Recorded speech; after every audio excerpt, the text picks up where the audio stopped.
about this process that you don't like? £40 billion is a very good start. That seems way too much. That's the first thing. Second thing, continued jurisdiction of the European Court of Justice. The whole point of Brexit is to run our own country through our own elected representatives and our own courts, so not very happy about that. And the concession on fishing, it's ludicrous. We should take back what is rightfully ours. Doesn't stop foreign boats fishing completely in our waters, but at the minute, we're giving away 60% of the fish in our waters to the foreign fleets. So they're the concessions. I also don't like the fact that it took 9 months to trigger Article 50, 2 years for Article 50, which was supposed to be the transition, and now another 21 months of transition on top of that. So many things I could complain about, but here's the important thing.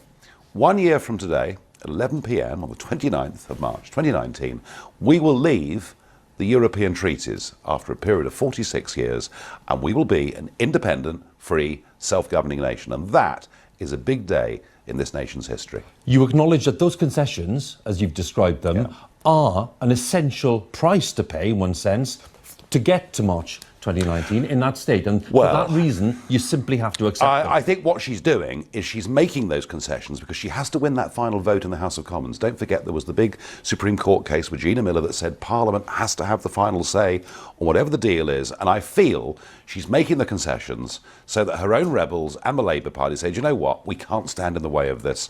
So I don't like the process. You're saying she had no choice, you're accepting that? Well, that's her view. I think if she'd been bolder, she'd have taken the country with her, and if you take the country with you, Parliament follows as well. But either way, one thing for certain, I felt today for the first time, when I listened to people talking about wanting a second referendum, they're beginning to look a bit ridiculous today, because the polling now is quite clear. 65 to 70% of people say to the government, just get on with it. We don't want another vote. With the set of conditions that you've just outlined, does it mean that the UK is a vassal state, certainly for the transition period, as some Conservatives say? No, I think Jacob Rees-Mogg is right about this. I think, we're in a position where we're a rule taker without any say whatsoever. It's not a good deal. But you know something? Once we're out, we're going to wake up on March the 30th next year saying, do you know what? We're a free country again. We can do whatever we like. So we could even change the terms of that deal. In what sense? In the sense that once you have a sovereign parliament, it can do what it wants. For the last 45 years, we've had a parliament constrained in so many ways by European law and by European courts. I think politics proper begins again in this country on March 30th next year. But a deal involves two parties, possibly more parties. How can it change the terms of a deal if the other parties don't agree? I tell you what, there are plenty of deals in life that get broken. That's just the way life is.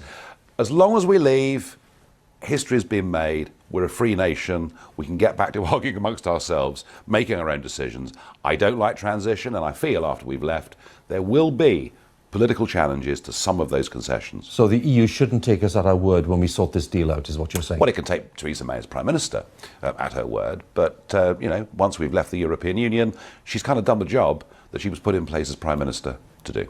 Parliament itself and the role it has. We have Tony Blair today. I know you're not his biggest fan, but we have Tony Blair today saying, as a former Prime Minister, look, it makes sense to see what this final deal is. It may be very different to that which was, foreseen a year ago, 18 months ago. Yeah. Even you're saying that, the nature of the deal is not what you wanted. Yep.